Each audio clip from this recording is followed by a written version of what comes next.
I was standing in my front yard in Maple Hollow, Indiana, watering my flowers on what should have been one of those forgettable weekday afternoons. The sun was out, the street was quiet, and my dog Moose was stretched out beside me. Moose is a gentle giant, all fur, drool, and kindness. He is the kind of dog who would rather press his body against your leg than bark at anyone, the kind who thinks every stranger might secretly want to be his best friend. That calm shattered the second my next-door neighbor, Carolyn Fiske, the HOA president, pulled into her driveway. Moose stood up and took 2 slow, curious steps toward a butterfly drifting across the lawn, never leaving my property. That was apparently enough. Carolyn dropped her grocery bags, screamed like she was under attack, and sprinted straight onto my yard. I barely had time to react before she kicked Moose hard in the ribs. The sound he made froze me in place. It was sharp, confused, and terrified. Moose collapsed into the grass, not fighting, not growling, just trying to make himself smaller. Carolyn immediately started yelling about self-defense and HOA authority, playing the victim at full volume. That was the moment I realized this had never been about rules or safety. It was about power and how far she was willing to go to protect it. If you want to hear more true stories like this, make sure you hit that subscribe button to HOA Update. And tell me in the comments, where are you watching from? I work from home as a technical illustrator, which basically means my office is a spare bedroom and my commute is the length of a hallway. I moved to Maple Hollow, Indiana, because I wanted quiet. After years of apartment living and noisy neighbors, I was ready for a place where nothing exciting ever happened. I wanted predictable days, friendly waves from across the street, and a yard where my dog could lie in the sun without anyone bothering him. Moose was the biggest reason I chose this house. He is enormous, even by big dog standards, but he has no idea how large he is. He bumps into furniture, tries to sit on laps that do not exist, and greets everyone like they are a long-lost friend. Delivery drivers loved him. Kids walking home from school would stop at the edge of the sidewalk just to say his name and watch his tail wag. He never barked unless he was startled, and even then it sounded more like an apology than a warning. Moose was not just my dog. He was my family, my routine, and my anchor. For the first few days after I moved in, everything seemed exactly like I had hoped. The lawns were trimmed, the houses all looked neat, and people kept to themselves. Then I met Carolyn Fiske. Carolyn had been the HOA president for years, and it showed in everything she did. She walked the neighborhood like a supervisor inspecting a factory floor. Clipboard, sharp eyes, tight smile. She did not wave. She evaluated. If your trash can stayed out too long, she noticed. If your grass was a fraction too tall, she noticed. If your mailbox color faded even slightly, she noticed. Maple Hollow was not a neighborhood to her. It was a system she controlled. Our first interaction happened less than a week after I moved in. I was unloading boxes when Carolyn marched over and introduced herself, not by welcoming me, but by asking about Moose. She said she was concerned about the size of my dog and suggested I review the HOA pet rules. Her tone was polite on the surface, but there was an edge underneath it, like she was already confident she had found a problem. That night, I read the bylaws cover to cover. I did not skim. I read every line. There was a limit on the number of pets. There were rules about noise and cleanliness. There were restrictions against livestock. But there was nothing, absolutely nothing, about size or weight. Moose was fully compliant. The next time Carolyn approached me, I showed her the section myself. I was calm. I was respectful. I genuinely thought that would be the end of it. Instead, something shifted in her expression. The polite concern vanished, replaced by a tight, offended look, like I had challenged her authority instead of answered a question. She told me she would keep an eye on things and walked away without another word. From that moment on, the tone changed. The emails started first. They were always framed as concerns, never accusations. Concerns about Moose being intimidating. Concerns about him wandering, even though he never left my yard. Concerns about neighbors feeling unsafe, even though none of them ever spoke to me directly. Then came the letters. Official-looking notices with vague language and no real violations listed. Just pressure. Other neighbors started pulling me aside quietly. One told me Carolyn had gone after their garden decorations. Another mentioned a dispute over a fence color that turned into months of fines. Every story followed the same pattern. If Carolyn decided she did not like something, she would not stop until it was gone or the homeowner was exhausted. Moose, meanwhile, continued being Moose. He lay on the porch. He greeted the mail carrier. He slept in sun patches and rolled onto his back for belly rubs. The more harmless he proved himself to be, the more it seemed to irritate her. It was like his calm joy was an insult to the order she wanted to impose. I tried to ignore it. I told myself, as long as I followed the rules, I would be fine. But there was always this tension in the background, like the quiet before a thunderstorm. Every time I saw Carolyn walking the street, clipboard in hand, I felt it tighten. Looking back, the warning signs were everywhere. The fixation. The way she watched Moose instead of waving at him. The way her emails grew sharper when I did not back down. The way she treated the neighborhood like a stage where she had to be in control at all times. At the time, I still believed this was just annoying HOA drama. I had no idea how far she was willing to go to assert that control, or that one ordinary afternoon would turn all of that simmering tension into something violent.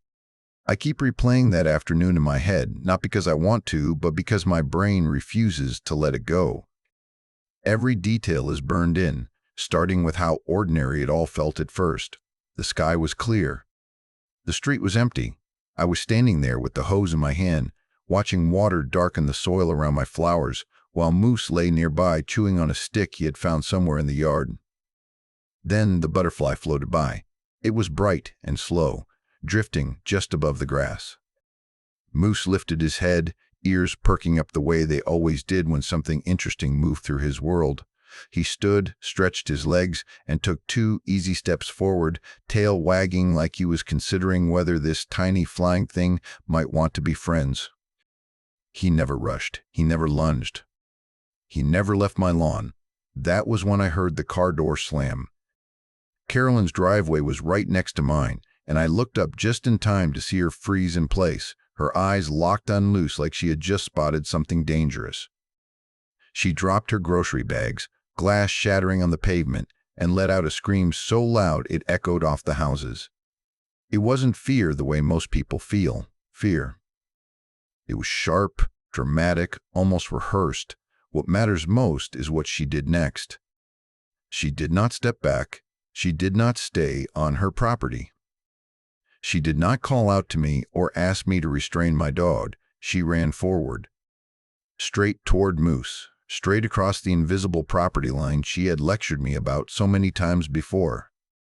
I remember shouting her name, my voice cracking as I took a step forward, trying to understand what she thought she was doing. I was still processing the scream when she reached Moose and swung her leg. The kick landed hard against his ribs. The sound that came out of him stopped my heart. It was not a bark or a growl. It was a sharp, confused yelp, the kind of sound that only comes from pain mixed with fear. Moose stumbled and collapsed into the grass, curling in on himself like he was trying to disappear. For a split second, my body wanted to move faster than my brain. Every instinct screamed at me to grab her, to shove her away, to do something. But I saw it then, clear as day. The look on her face, the way she was already turning herself into the victim in her own head. I knew if I touched her, even to defend my dog, she would use it. She lifted her leg again. That's when I stepped between them. I planted myself there, shaking with anger, my hands clenched so tightly my nails dug into my palms. I told her to stop. I don't even remember the exact words, just that my voice sounded lower than I felt, like I was forcing calm into every syllable. Moose was behind me, whimpering softly, trying to crawl backward. He was not baring teeth. He was not barking. He was scared and in pain. Carolyn exploded. She started yelling that she had been attacked. She screamed that Moose had charged her. She shouted about self-defense, about HOA authority, about how she was protecting the neighborhood. She pulled out her phone and announced she was calling animal control. Then she said she was calling the HOA board. Then she threatened the police, all while standing on my lawn pointing at my injured dog. I didn't argue with her. I didn't try to reason with her. I didn't raise my voice. I knelt down beside Moose instead. My hands were shaking as I touched his side, feeling him flinch. I told him it was okay, even though I wasn't sure yet. I dragged a chair over and sat on the porch with him, pulling a bag of frozen vegetables from the freezer and pressing it gently against his ribs. He leaned into me, confused, trusting, breathing fast. Carolyn kept yelling from a short distance away, pacing like a caged animal. She wanted a confrontation. She wanted a scene. She wanted me to snap so she could point and say, "See?" Instead, I took out my phone and called the police. When I told the dispatcher what had happened, my voice surprised me. It was steady, clear. I explained that my neighbor had come onto my property and kicked my dog. I said my dog was injured. I said I needed an officer. Carolyn scoffed when she heard me. She said they would take her side. She said everyone knew she was HOA president. She said Moose was dangerous, and she had proof. I didn't respond. I just looked up at the corner of my garage and waited until she followed my gaze. Mounted there, quiet and unblinking, was the security camera. I watched the moment it registered on her face. The yelling slowed. Her posture stiffened. For the first time since she got out of her car, uncertainty crept in. She asked what I was looking at. I didn't answer. I didn't have to. Because in that moment, I knew the story she was trying to tell was about to collide with the one that had already been recorded. The patrol car pulled up with its lights off, slow and cautious, the way they do when no one is quite sure yet who the problem is. Officer Daniel Reyes stepped out and looked between the two of us, taking in the scene. Carolyn was already in position, clutching her phone, pacing dramatically, her voice trembling just enough to sound convincing. I was on the porch, sitting on a step with Moose pressed against my side, a bag of frozen vegetables held gently to his ribs. At first, Officer Reyes treated it exactly the way Carolyn wanted him to. A neighbor dispute, a misunderstanding. He asked if everyone was okay, asked if anyone had been bitten, asked if the dog was aggressive. Carolyn didn't miss a beat. She launched into her story like she had been rehearsing it for months. She said Moose charged her. She said she feared for her life. She said she acted in self-defense. She made sure to mention more than once that she was the HOA president, like that somehow gave her version of events more weight. Officer Reyes nodded politely and listened. Then he turned to me. I told him what happened, slowly and clearly. I explained where Moose had been standing. I explained that Carolyn crossed onto my property. I explained that she kicked my dog. I didn't interrupt her when she scoffed or muttered under her breath. I didn't argue. When the officer asked if I had any proof, I simply said yes. I stood up, walked to the garage, and pointed. The camera was impossible to miss once you knew it was there. High up, angled perfectly over the front yard, with audio and a clear view of the property line. Officer Reyes followed me inside and watched the footage on my phone. He watched it once without saying a word. On the screen, Moose stood still, tail wagging. The butterfly drifted by. Carolyn ran forward. The kick landed. Moose collapsed.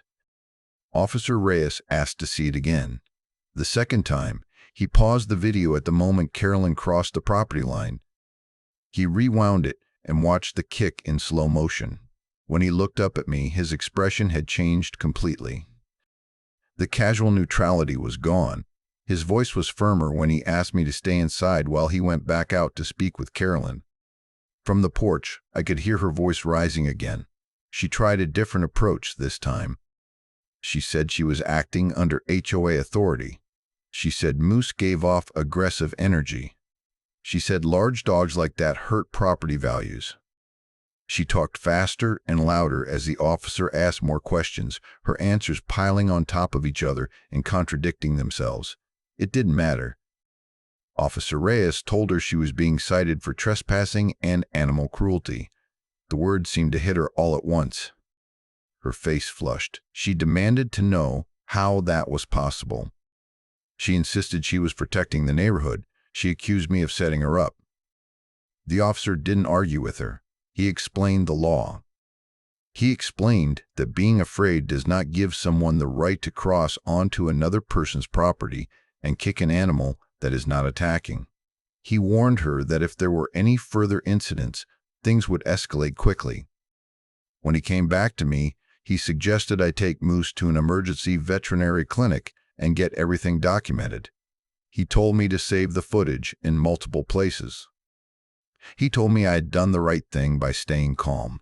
As soon as the patrol car left, I loaded Moose into my car. He struggled a little, clearly sore, but still leaned his head against my shoulder, the whole drive like he trusted me to fix it. That trust hurt more than anything else. At the clinic, Dr. Lillian Moore examined him carefully. She moved slowly, spoke softly, and never rushed. Moose flinched when she pressed along his ribs, and she frowned in a way that told me she already knew the answer before the imaging came back. She explained that he had suffered blunt force trauma, deep bruising. Painful, but thankfully no fractures. She told me he was lucky. Lucky. The word made my jaw tighten. I asked for everything in writing, not just the diagnosis, but the cause. Dr. Moore understood immediately. She documented the injuries clearly and professionally, noting that they were consistent with being struck by a heavy object or force. She handed me copies and told me to keep them somewhere safe. When I finally brought Moose home, he curled up on his bed with a tired sigh, medication kicking in, tail thumping weakly when I sat beside him. I watched his chest rise and fall and felt something settle in my gut. This wasn't just about filing a report anymore. It wasn't about proving I was right or that Carolyn was wrong. Someone had crossed onto my property and hurt my dog because they thought their title protected them from consequences. I realized then that if I treated this like a one-time incident, it would happen again. Maybe not tomorrow, maybe not the same way. But it would happen, and I wasn't willing to gamble Moose's safety on the hope that she had learned her lesson. This was about drawing a line she could never cross again. That night, after Moose finally fell asleep, I sat at my kitchen table with my laptop open and a knot in my chest that would not go away. Every time he shifted in his bed, I looked up. Every time I heard a sound outside, my pulse spiked. The citation had been written, the vet visit was documented, but none of that stopped the question looping in my head. What happens the next time she snaps? I did not search for revenge. I searched for protection. That is how I found myself reading about civil protection orders long past midnight. I learned what qualified as harassment, what counted as unlawful violence, and what judges actually cared about. I almost missed the most important part because it was buried in a section most people skim past. In this state, household members eligible for protection did not only mean spouses or children. In certain circumstances, it included pets, especially when the animal itself had been targeted. I read that sentence 3 times just to be sure. The next morning, I called Evan Caldwell. Evan and I had been friends since college, back when neither of us had any idea what we were doing with our lives. He was quiet, sharp, and the kind of lawyer who did not waste words. Over the years, he had built a reputation for taking on cases involving HOA abuse, not because they paid especially well, but because he hated bullies who hid behind paperwork. I explained everything to him. The history, the kick, the video, the vet records. I expected him to tell me to slow down or wait and see what Carolyn did next. Instead, he laughed once, short and humorless. "She handed you this," he said. on camera. He explained the leverage immediately. A restraining order was not just about telling someone to stop, it was about distance, space, physical boundaries enforced by law. And when neighbors lived next door, distance requirements turned into a logistical nightmare for the person who caused the problem. We filed the paperwork that same week. The filing included everything: the security footage, the veterinary documentation, copies of prior HOA emails, and a clear timeline showing that this was not a one-off incident, but an escalation of ongoing harassment. Evan made sure Moose was listed by name as a protected household member. Seeing that on the paperwork made my throat tighten more than I expected. Carolyn was served 2 days later. The hearing was scheduled for the following week. I showed up early, dressed plainly, Moose's vet documents organized in a folder I had checked at least 5 times. Evan sat beside me, calm as ever. When Carolyn walked in, she did not look worried. She looked offended, like the entire court system had inconvenienced her. She did not bring a lawyer. When the judge entered, Carolyn straightened in her seat with the confidence of someone who had never been told no in a room that mattered. She smiled politely, nodded along, and waited her turn like she was confident this would all be over soon. Evan presented the case cleanly and without drama.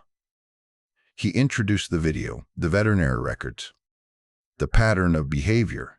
He emphasized that Moose had not only been injured but targeted, and that I now felt unsafe in my own home. When it was Carolyn's turn to speak, she waved it off. She said she had been afraid. She said the dog was intimidating. She said she had acted in self-defense. She brought up property values, HOA authority, neighborhood standards.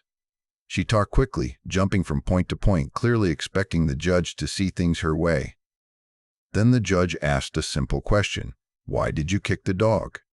Carolyn sighed, visibly annoyed, like the question itself was beneath her. I couldn't stand seeing it anymore, she said. It was always there. Looming. That thing didn't belong in a neighborhood like ours. The room went quiet. Evan did not interrupt. He did not object. He just let the silence do the work. The judge asked her to repeat herself. Carolyn did, on the record. Calmly, confidently. She said she kicked Moose because she did not like him and did not think he should be there. The judge leaned back in their chair and looked at her for a long moment. When they spoke again, their tone was flat and final. They explained that fear did not justify crossing onto someone else's property. Discomfort did not justify violence, and HOA titles did not place anyone above the law. The restraining order was granted. It covered me. It covered my home, and it specifically covered Moose. The distance requirement was set at 50 yards. Carolyn's face drained of color. She started to protest, then stopped. You could almost see the math happening in her head. 50 yards, next-door properties. Shared boundaries, sidewalk access. Driveways. The judge made it clear. If she could not comply with the order, she would need to make changes to her living situation, not mine. When we left the courtroom, Evan clapped a hand on my shoulder and said, "She built the trap herself." That night, I sat on the porch with Moose lying at my feet, his breathing steady, his eyes half closed. For the first time since the kick, I felt something close to relief. The rules had changed, and this time, they were not written by the HOA. The day after the restraining order was granted, I called Ray Alvarez. Ray was a contractor I had used once before for a small deck repair, and he was the kind of guy who appreciated clear instructions and even clearer boundaries. When I explained what I needed, he didn't laugh or question it. He just said, "You want it accurate, visible, and boringly legal." I can do that. That was exactly the point. Ray showed up with professional measuring equipment and a rangefinder, not a tape measure and guesswork. We walked the property together, marking exactly where 50 yards extended from the areas Moose was most likely to be. My porch, the front lawn, the side yard. Ray explained every step out loud, double-checking angles and distances so there would be no ambiguity.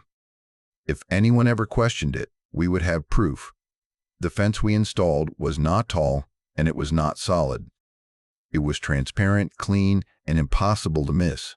Bright boundary markers ran along the property line, clearly visible from the street. It wasn't about blocking anyone's view. It was about clarity. About making sure there was never a question of where the line was or who crossed it.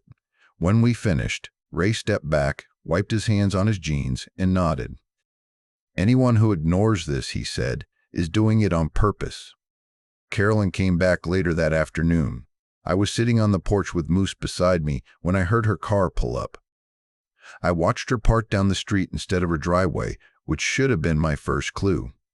She walked toward her house, stopped abruptly, and stared at the fence markers like they were written in another language.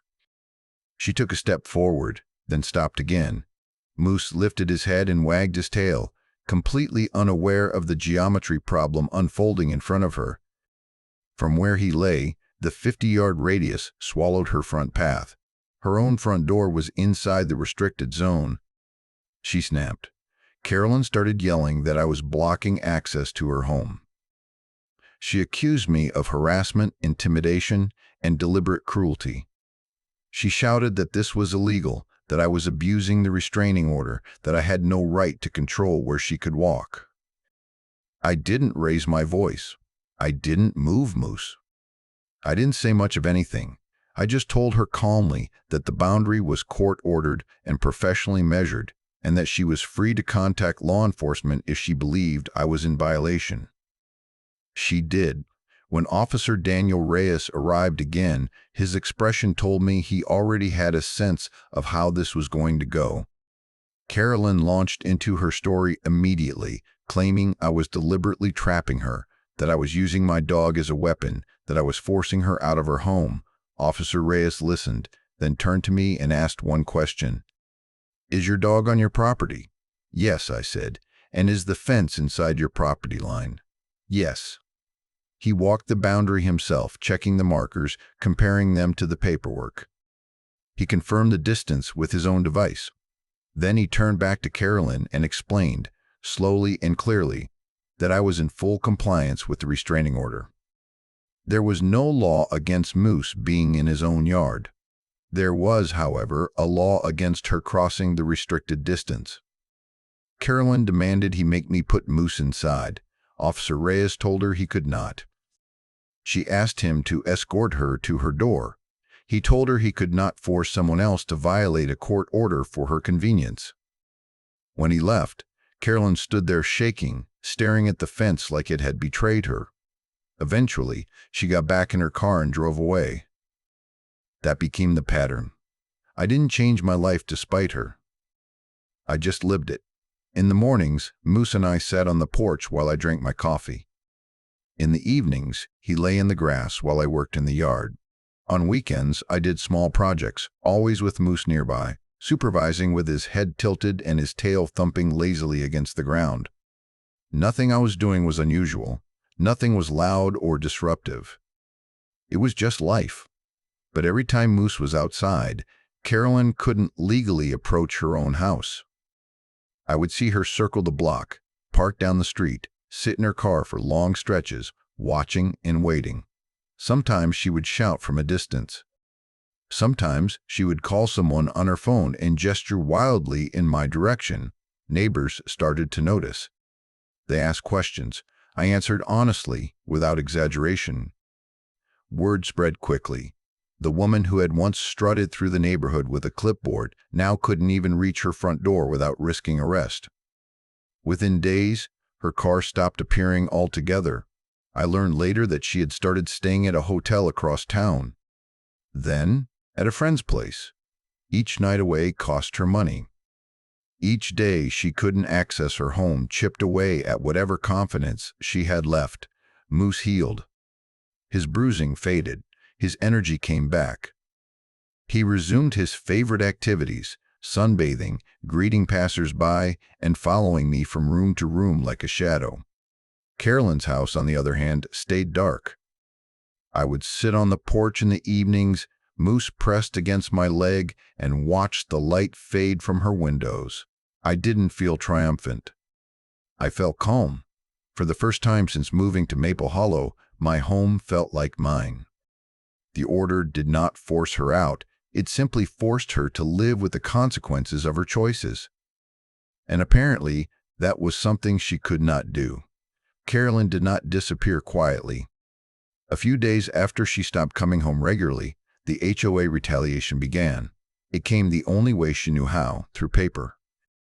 Violation notices appeared in my mailbox, accusing me of everything from improper fencing to visual clutter. Fines were listed. Deadlines were set. Complaints were logged. Every letter was stamped with the authority she had relied on for years. The difference this time was that I wasn't intimidated. I forwarded everything to Evan. He responded with a single letter, addressed to the HOA management company and copied to every board member. It was short, precise, and devastating. Evan cited the bylaws clause most people never read, the one stating that any board member facing citations or legal proceedings related to violent conduct or harassment was ineligible to serve until the matter was resolved. Carolyn was still facing an active citation for animal cruelty. Within days, the letters stopped. A notice went out to the neighborhood announcing an emergency board meeting. Carolyn was removed as HOA president and suspended from the board entirely. No ceremony, no apology, just a quiet acknowledgement that the person who had ruled the neighborhood for years no longer had the authority to do so. That should have been the end of it. Instead, it broke her. I was inside one afternoon, Moose asleep near the window, when I heard shouting. Not distant yelling close, too close. My stomach dropped as I recognized her voice. Carolyn was on my porch. She was well inside the restricted distance, pacing back and forth, pounding on my door with both fists. She screamed my name over and over, her voice sharp and unhinged. She yelled that I had ruined her life. She yelled that Moose was a monster. Then she crossed a line that erased any remaining doubt about who she really was. She threatened to poison my dog. She said it loudly, clearly, and repeatedly. She said she would fix the problem herself. She said no one would stop her now. I didn't open the door. I didn't shout back. I locked the deadbolt, picked up my phone, and called emergency services. I told the dispatcher I had an active restraining order and that the restrained individual was on my porch making threats. I told them it was being recorded. Because it was. The security camera caught everything. Her face, her words, the way she stepped closer to the door as she screamed. Within minutes, the street filled with flashing lights. More than one patrol car pulled up. Officer Daniel Reyes stepped out of the first one, already pulling on gloves. He didn't ask questions this time. He walked straight up to Carolyn and told her to turn around. She tried to argue. She tried to explain. She tried to claim she just wanted to talk. Then she saw the camera. Her voice faltered. Her posture changed. It was the same moment of realization all over again. The instant she understood that reality had been recorded and her version of it no longer mattered. Officer Reyes read her the violation. He listed the distance breach. He listed the threats. He informed her she was under arrest. The handcuffs clicked shut. Neighbors came out onto their porches, drawn by the noise and the lights. The woman who had once intimidated them with fines and warnings now stood silent, surrounded by officers, her authority reduced to nothing. As she was guided toward the patrol car, she looked at my door like she wanted me to come out and say something. I didn't. I stayed inside with Moose, my hand resting on his back, feeling the steady rise and fall of his breathing. He didn't bark. He didn't growl. He just leaned into me, trusting that I had handled it. Carolyn was taken away. Later, I learned the consequences stacked quickly. The restraining order violation carried real weight. The recorded threats escalated the case. Bail was set high. Her name circulated through the HOA management company, through court records, through the very systems she had once controlled. Her power collapsed in a single afternoon, not because I fought her, not because I yelled louder, but because I let the law do what shouting never could. Draw a line she finally crossed one too many times. That night, as the street returned to silence, I sat on the couch with Moose's head on my lap and felt something I hadn't felt since the kick. Peace. Not the fragile kind that depends on someone else behaving themselves, the solid kind that comes from knowing she no longer had any control at all. Carolyn spent the night in jail.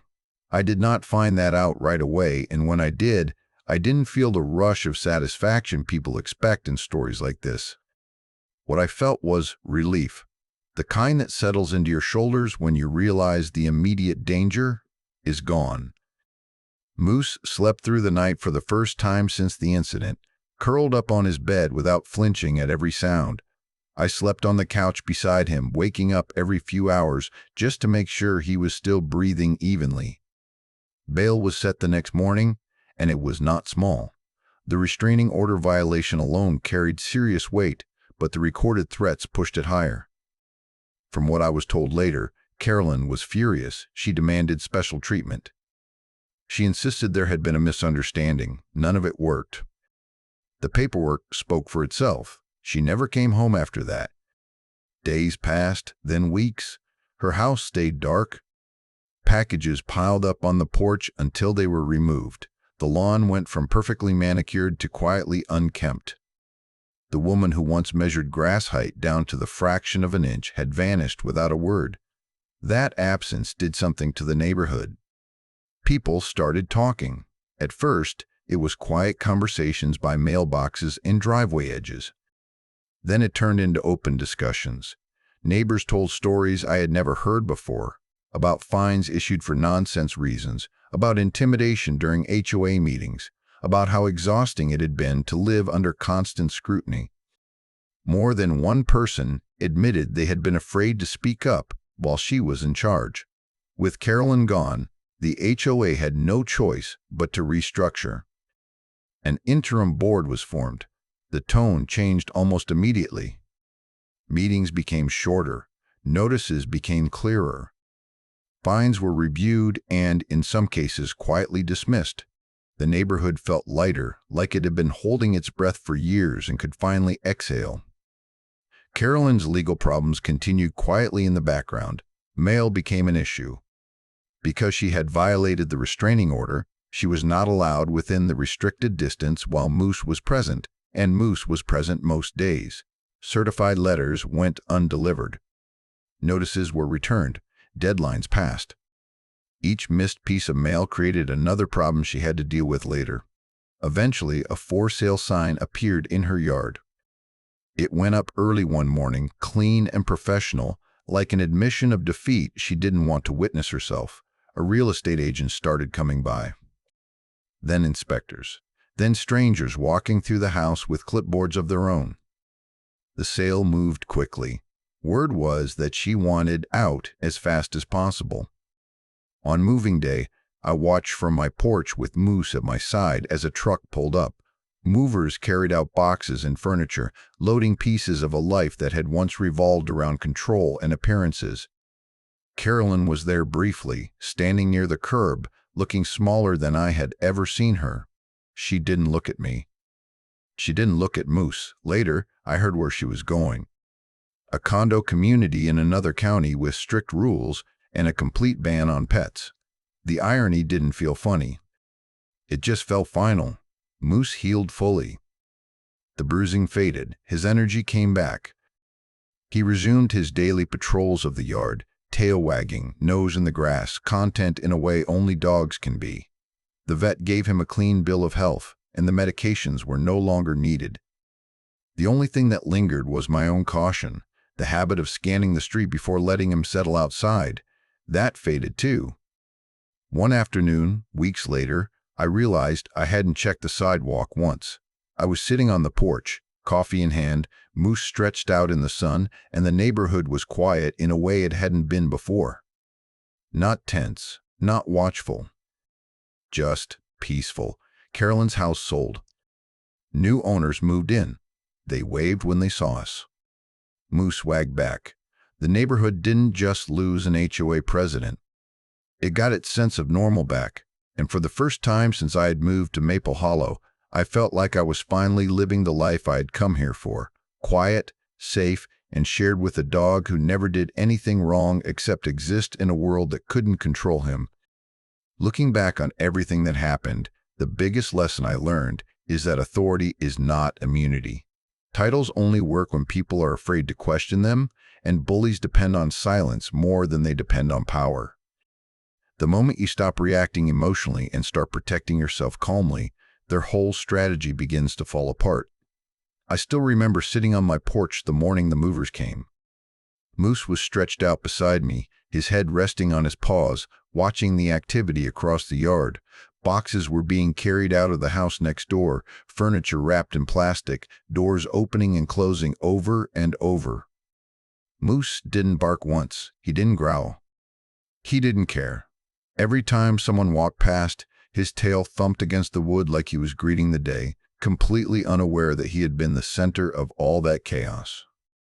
I didn't win this by yelling louder or threatening back. I didn't win by trying to outplay someone who thrived on confrontation. I won by documenting everything, staying calm when it mattered most, and letting the law do exactly what it was designed to do. Cameras don't get emotional. Paper trails don't back down. Judges don't care who thinks they run the neighborhood.